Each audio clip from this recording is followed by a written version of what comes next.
maanta waxaan xusaynaa markaa shakhsiga ugu qiimaha badan leh markaa dadka nool ee dunida ku nool ee shaqada ugu qiimaha badan la qabta neefta ugu yarna qaata macallimiintu markaa meel kastay joogaan hambalyaan leeyahay iyaga iyo qoysaskoodaba waxaan rajeynaya caafimaad cimri dherer dembi dhaafna ilaahay baan weydiinaya macallimiinteenu runtii duruufo adag bay ku shaqeeyaan dhaqaalaha ay qaataan runtii kuma filna oo ma kafeynaya noloshooda kuma filna markaa ardayda carruurtooda iyo wadkooda inay markaa helaan baahiyaha kala duwan ee la mida markaa baahiyaha bulshada haddana macallimiintu marna ma yidhaahdaan subaxna kama habsaamaan shaqada maalinna markaa ma cawdaan dadka inta badan cawdaa waa dadka shaqooyinka kale ee qaranka haya laakiin macallimiinta runtii waxaan ku bogaadinayaa in iyagoo duruufaha ku nool ay markaa haddana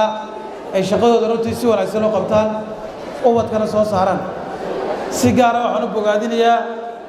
halkanna aan ka xusayaa idinkuna aan jecel inaad la bogaadisaan macallimiinta markaa meelaha miyiga ah iyo meelaha duruufooda adegiina abaaraha iyo colaaduhu ka jiraan wax ka dhiga ee haddana ku dadaalayeen markaa inay ubadkii iyo mustaqbalkii jamhuuriyadda somalilan iyo mustaqbalka dunida o dhan ay soo saaraan aad iyo aad baan macallimiinta u bogaadinayaa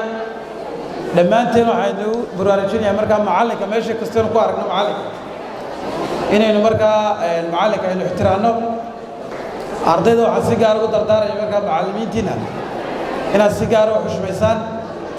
halkan waxaan jecelahay dee wasiirka macallinkiisi baa jooga anna macallimiinteedu way ka fogyiin halkan laakiin waan kamaan ka xusayaa brofeser salaaman axmed guuleed baan kaga soo bilaabayaa inaad sacabka u tubtaan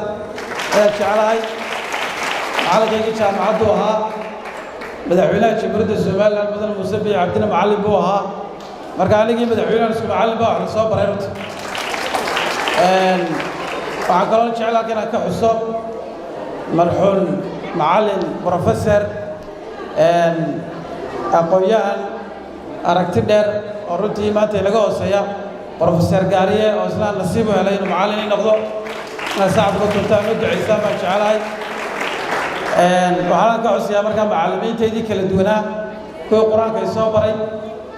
kuwii markaa iskuullada kala duwan wax igu soo dhigay maamulahaygii macallinkaygii dugsiga sare cismaan axmed kaahin oo nin qaali ahaa ilaahay u naxariisto macallinku hadduu noolyahay hadduu dhintaba marnaba qalbigaaga kama go-aya marka aad iyo aad baan isna u salaamayaa macallinkeenii weynaa isna dhintay cismaan brofeser cismaan ciise cawaale isagana inaa u ducaysaan baan jecelahay oo macallin loo dhintay 60 sano markaa macallin soo ahaa markaa macallinku runtii qiimahaas uu inagu leeyahay waa ka qofka inaga dhigeen nahay qarankan maanta ay ku noolaanna dadka wax ka dhigay waa macallimiin aad iyo aad baan u salaamayaa macallimiinta bahda waxbarasho oo dhan dhammaantoodna wada macallimiin waa wada salaamayaa wassalaamu calaykum waraxmatullahi wabarakaatu